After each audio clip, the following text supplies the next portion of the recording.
안녕하세요. 돈 좀 아껴보려고 합가했다가 이 인생의 쓴맛을 보고 도망친 30대 여성입니다. 티끌모아 태산이 재산에만 해당되는 줄 알았더니 스트레스도 똑같더라고요. 작은 것들이 모여 제 일상생활을 완전히 무너뜨리는 기분이었달까요. 남편과는 지인의 소개로 만났습니다. 당시 남편은 출판사에서 근무하고 있었고 저는 출판사에서 일하며 짬짬이 프리랜서 작가로 일하고 있었는데 오지랖 넓은 지인이 자기 멋대로 자리를 만들었지요. 4살 차이면 궁합도 안 봐도 된다고 너스레를 떠는 남편은 처음부터 저에게 적극적으로 호감을 보이며 들이댔어요.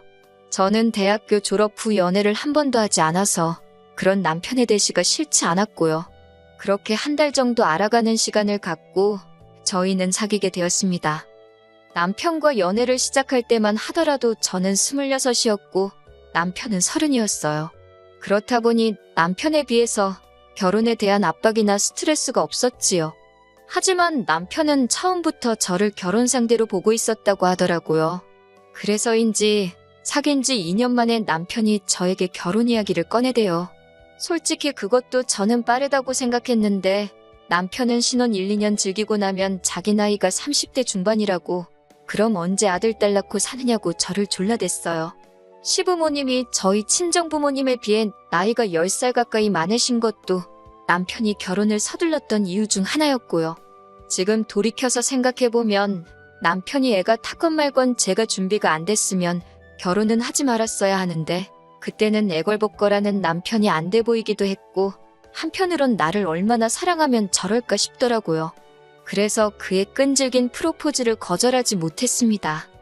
그런데 막상 결혼 준비를 시작하고 나니까 남편이 모은 돈이 7천 남짓이더라고요. 물론 7천만 원이란 돈이 작은 건 절대 아니었지만 저 역시 모아둔 돈이라곤 4천만 원이 전부였으니 처음엔 빠듯하게 하면 된다고 생각했는데도 준비를 해나갈수록 답답하더라고요. 그런 와중에 하루는 어머님 아버님이 저와 남편을 집으로 부르셨습니다. 솔직히 저희를 집으로 오라고 하셨을 때 떡 줄 사람은 생각도 않는데 김칫국 마신다고 하잖아요? 제가 딱 그 꼴이었습니다.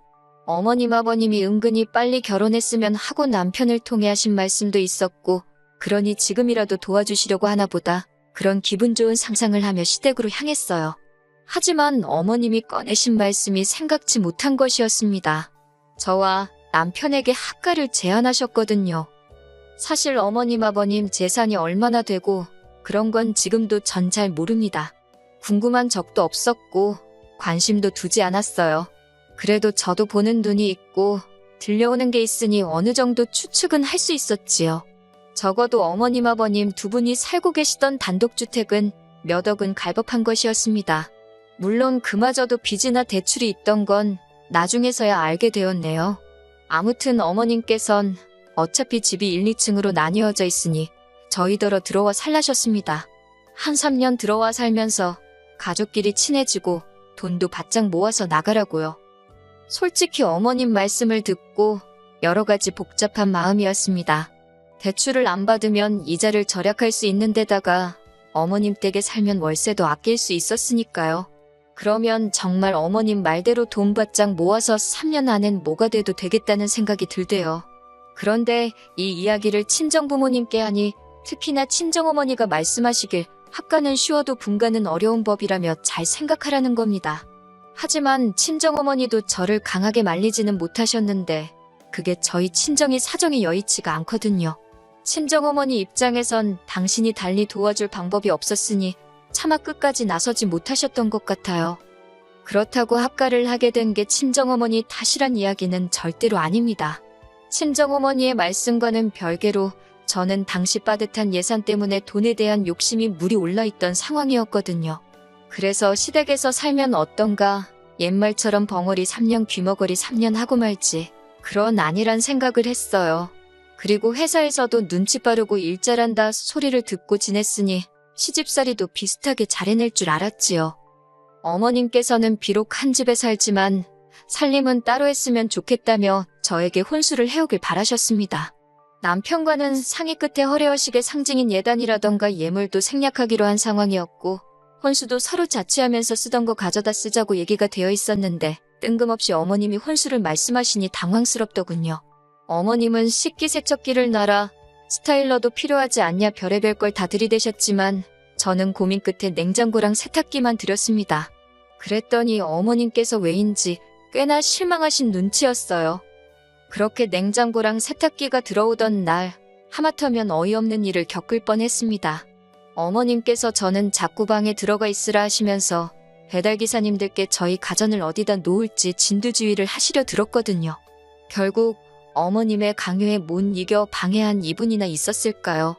도무지 안 되겠다 싶어서 뛰어나오니 이게 웬걸 어머님이 쓰시던 냉장고가 떡하니 저희 주방에 와 있는 게 아니겠어요.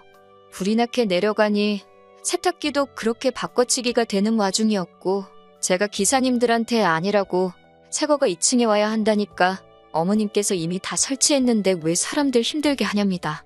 황당하고 순간 제가 어머님 속을 들여다본 기분이 들더라니까요. 다행히 기사님들이 어머님더러 제대로 설명을 해주셔야지 왜 일을 두 번 하게 만드냐며 짜증을 내시곤 제가 산 냉장고와 세탁기를 2층으로 올려주셨습니다. 하마터면 정말이지 눈 뜨고 코 베일 뻔했다니까요. 하지만 냉장고와 세탁기에 얽힌 사연은 이게 끝이 아닙니다. 저희 부부는 둘 다 아침을 원래 안 먹어요. 그리고 맞벌이를 하다 보니 점심은 대부분 회사에서 해결을 하고요. 뿐만 아니라 남편은 직업 특성상 외근이 많아서 저녁도 종종 먹고 들어오지요. 그렇다 보니 저랑 남편이 같이 식사를 하는 건 일주일에 2-3번 정도였네요. 냉장고가 가득 차 있을 이유가 없었지요. 하지만 어머님 아버님은 대부분의 식사를 집에서 해결하시다 보니 그렇게 냉장고에 뭐를 많이 넣어놓고 사시더라고요.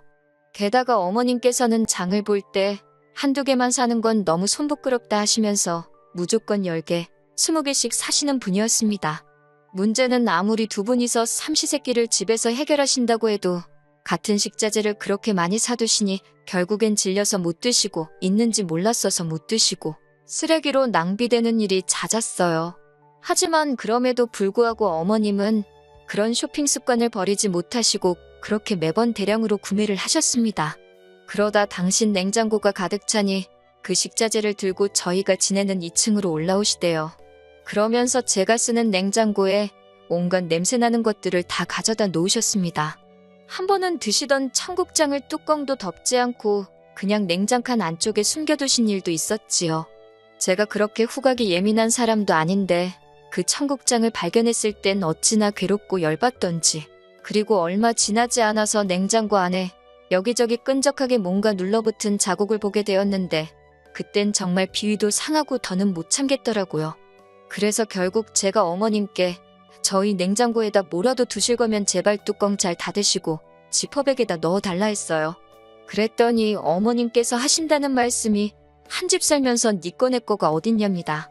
그리고 저더러 왜 그렇게 까탈스럽냐고요. 사실 냉장고뿐만이 아니었습니다.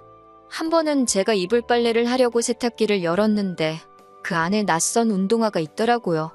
다시 살펴보니 아버님이 평소에 신고 다니시는 운동화였어요. 저희 아버님 무좀도 있으신데 왜 아버님 신발이 저희 세탁기 안에 들어있는 건지 어이도 없고 솔직히 찝찝하더라고요. 그래서 바로 아래층으로 내려가 어머님께 자초지종을 물으니 하시는 말씀이 어머님 세탁기로는 수건을 빠느라 저희 세탁기에 아버님 운동화를 빠셨다는 거예요. 남의 세탁기로 운동화를 빠는 게 상식적으로 말이 되는 건가요? 물론 100번 양보해서 신발이 아니라 수건이었대도 기분이 별로였을 것 같지만요. 아무튼 제가 어머님더러 운동화는 신발만 세탁해주는 곳에 갖다 주시던지 아니면 어머님 세탁기로 하시라고 저희 세탁기로 아버님 운동화 빨고 그러시는 거 싫다고 했어요. 그랬더니 어머님이 지난번 냉장고 때와 마찬가지로 저를 속도 좁고 예민하고 까탈스러운 사람으로 몰고 가시더군요. 시애비가 무슨 병균이라도 옮기냐면서 저더러 친정부모 신발이었어도 그러겠냐입니다. 친정부모님은 애시당초 남의 세탁기에다 당신들 운동화를 빠실 분들이 아닌데 그런 식으로 비교를 하시니 어이가 없었지요. 하지만 대화는 거기서 그치지 못했고 이번엔 아버님까지 난리셨어요. 저더러 시애비 발이라서 더럽다고 그러는 거냐고 화를 내시길래 그런 게 아니라니까 그러면 당신 맨발을 제 맨손으로 만져보래요. 거짓말인지 아닌지 한번 보자고요. 그러면서 옛날엔 며느리가 시애비 똥도 먹었답니다. 건강이 어떤지 확인하려고요. 정말이지 대화를 나눌수록 역하고 비위가 상해서 한마디도 더 섞고 싶지 않더라니까요. 하지만 그때만 해도 제가 시집온 지 얼마나 되었다고 감히 어머님 아버님하고 계속해서 언성을 높일 수가 있었겠어요. 우라가 치밀었지만 꼭 눌러 참고 제발 부탁인데 제 냉장고고 세탁기고 함부로 쓰지 마시라고 딱 잘라 말했네요. 하지만 단지 이런 일들로 제가 남편과 끝을 낸 건 아닙니다. 저를 힘들게 했던 또 다른 이유는 생활비였지요. 솔직히 저는 처음부터 돈을 모으려고 시댁과 합가를 하기로 한 거였으니 생활비를 많이 드릴 수가 없었어요. 이건 합가 전 남편하고도 이야기가 된 부분이었고 어머님 아버님도 알겠다 하셨고요. 그래도 어떻게 한 푼도 안 내고 살 수는 없었으니 어차피 다 큰 자식들이 부모 용돈도 주는데 이 정도 못 드리냐 싶어서 40만 원씩 드렸습니다. 참고로 어머님이 저희 식사를 챙겨주신다거나 청소를 해주신다던가 그런 거 하나도 없었습니다. 1층과 2층은 어머님이 멋대로 올라오셔서 휘젓고 가실 때를 제외하곤 완전히 다른 두 개의 공간이었어요. 식사만 하더라도 남편이 야근하느라 늦어서 저 혼자 2층에 있는데도 저녁 같이 먹을래? 그 말 한 번을 안 하셨으니까요. 그럼 제가 먼저 하지 그랬냐고요? 당연히 해봤지요. 어머님 식사 언제 하실 거냐고 같이 먹어도 되냐니까 남편 오길 기다렸다 먹으라며 그 수저 하나를 안 놔주시더라고요. 그런데 웃긴 게 어머님이 어디 외출하실 때면 저더러 아버님 뭐 배달음식 좀 시켜드리라 하셨습니다. 하지만 절대로 그 음식값을 주는 일이 없으셨지요. 게다가 특히 저희 냉장고를 마음대로 쓰기 시작한 이후로는 저희가 냉장고에 넣어둔 과일도 고기도 말도 없이 가져다 드시고 하다못해 칫솔치약 같은 생필품도 멋대로 저희 걸 가져다 쓰시대요. 심지어 저희 때문에 가스비고 뭐고 2배도 넘게 나온다며 저한테 5만 원만 주시고는 나머지는 알아서 내란 식이셨는데 어머님 아버님은 두 분 다 집에만 계시고 저희는 맞벌이를 하는데 그럴 리가 없잖아요? 이 밖에도 여러 가지 이유가 있었기에 실제로 따져보면 합가한 게 저희한테 유리한 게 하나도 없었어요. 웬만한 오피스텔 월세값만큼은 나가고 있었다니까요. 하지만 결정적으로 제가 3년을 채우지 못하고 분가를 결심하게 된 건 어머님이 사람들 앞에서 저를 대하시는 태도 때문이었습니다. 아버님이 장남이시고 또 저희 남편이 외아들이라 그런 건지 집에 손님들이 자주 오더라고요. 그 손님들은 친척분들일 때도 있고 그리고 어머님 친구분들이나 지인분들일 때도 있었지요.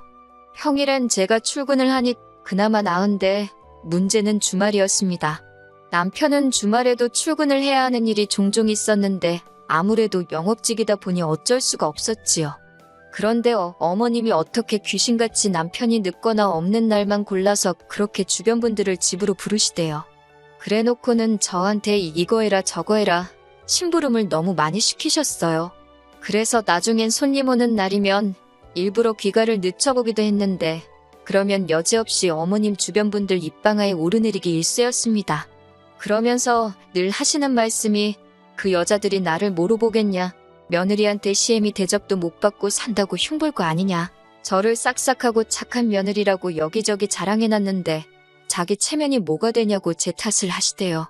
그게 어찌나 스트레스던지 그뿐만이 아니었습니다.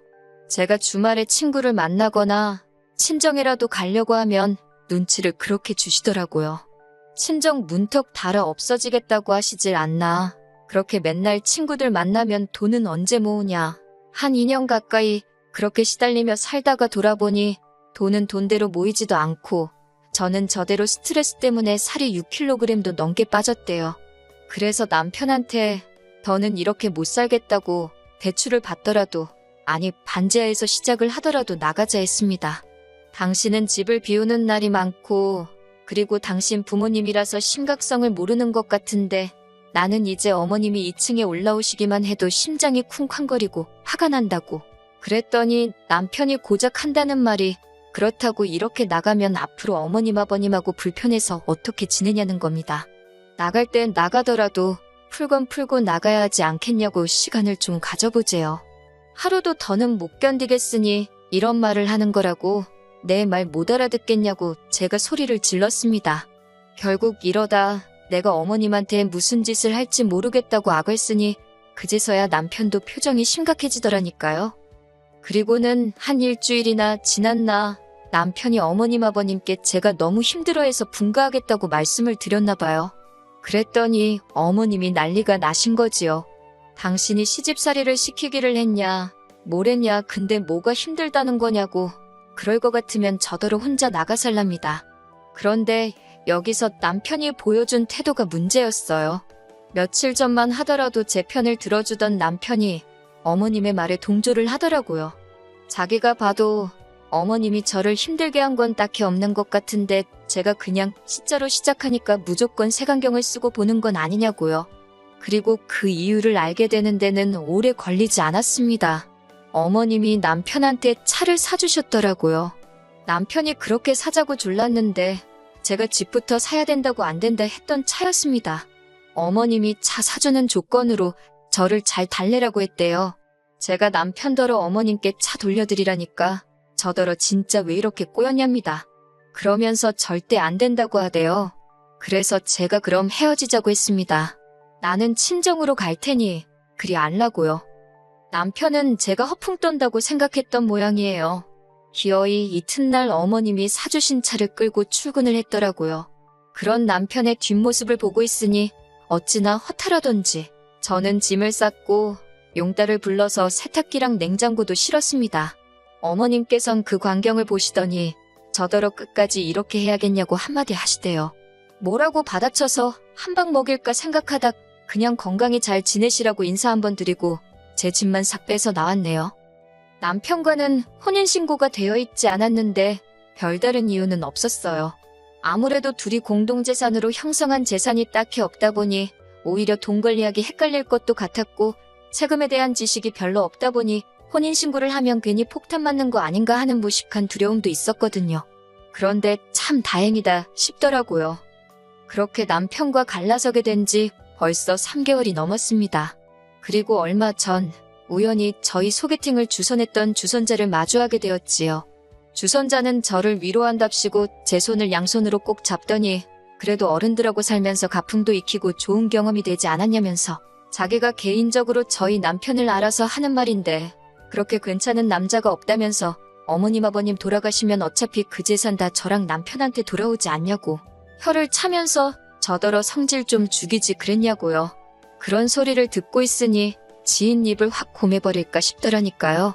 지인더러 나중에 꼭 시어머니랑 합가해서 오손도손 살아보라 했습니다. 그러면 분명히 나한테 사과하고 싶은 순간이 올 거라고요.